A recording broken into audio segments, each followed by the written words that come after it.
Hello my dear friends, कैसे हैं। ये देखिए आउटलाइंस दी हुई हैं एक स्टोरी की, जिनके आधार पर स्टोरी का टाइटल लिखना है एंड उसका मॉरल लिखना है और वो स्टोरी लिखनी है। तो आउटलाइंस पढ़ेंगे तो ये पता लग जाएगा कि कहानी किसकी है, स्टोरी किस पर लिखनी है। तो आउटलाइंस को पढ़ते हैं। सॉल्ट मर्चेंट ब्लैंक स्पेस आ जाएगा। Has a donkey blank space आ गया। Carries blank space village to village blank space. Crossing blank space slips blank space. Finds the back light blank space. Trick blank space. Sits every time blank space. To teach a lesson blank space. Cotton blank space. Sits blank space. Heavy blank space. Gives up blank space. तो outline पढ़ते ही यहाँ पर समझ में आ रहा है कि एक तो सॉल्ट मर्चेंट है, नमक का जो दुकानदार है, और एंड एक डंकी है, गधा है। यानी कि डंकी और सॉल्ट मर्चेंट की ये स्टोरी है। तो जब ये पता लग गया तो यदि ये कहानी आपको याद है, आती है, तो उसको आप लिख दीजिए और टाइटल उसका लिख सकते हैं आप, a donkey and the lord of salt या a donkey and the salt merchant. इस तरह से आप इस कहानी का टाइटल लिख सकते हैं। तो कहानी की शुरुआत करेंगे। इसके हिंदी और इंग्लिश दोनों में ये कहानी का वीडियो है। तो शुरुआत करते हैं। टाइटल हो गया इसका a donkey and the lord of salt. Once there was a salt merchant. एक बार एक सॉल्ट मर्चेंट था, नमक का व्यापारी था। ही हैड ए डंकी, उसके पास एक गधा था। ही कैरिड सॉल्ट ऑन इट, वो इस पर नमक ले जाता था।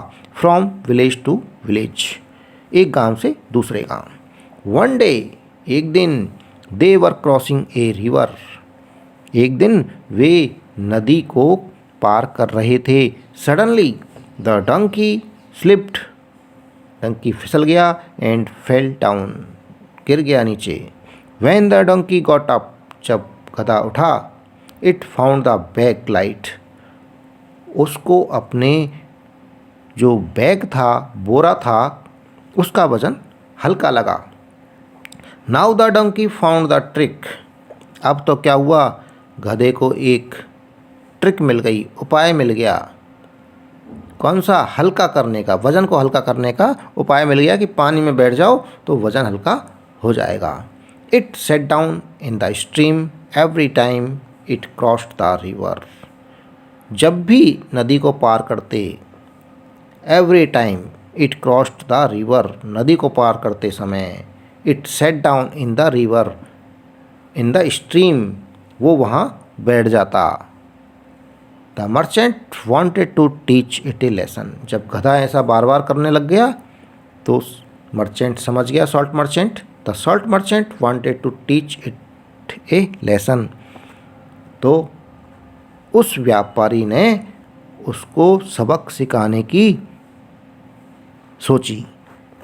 नेक्स्ट डे, अगले दिन, he put a bag of cotton on its back, अगले दिन उसने एक रुई का बोरा उसकी पीठ पर, ऑन इट्स बैक, उसकी पीठ पर रख दिया। It sat down in the same way, और उस गधे ने और बार की तरह ऐसा ही इस बार भी किया। When it got up, जब वो उठा, it found the load very heavy, तो उसको वजन बोरे में भारी लगा। Now it gave up its habit, अब उसने अपनी आदत को छोड़ दिया।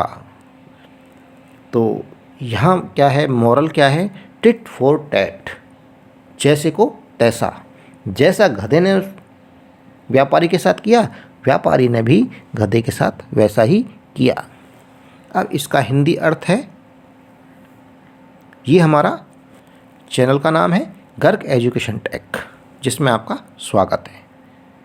इस कहानी का हिंदी अर्थ।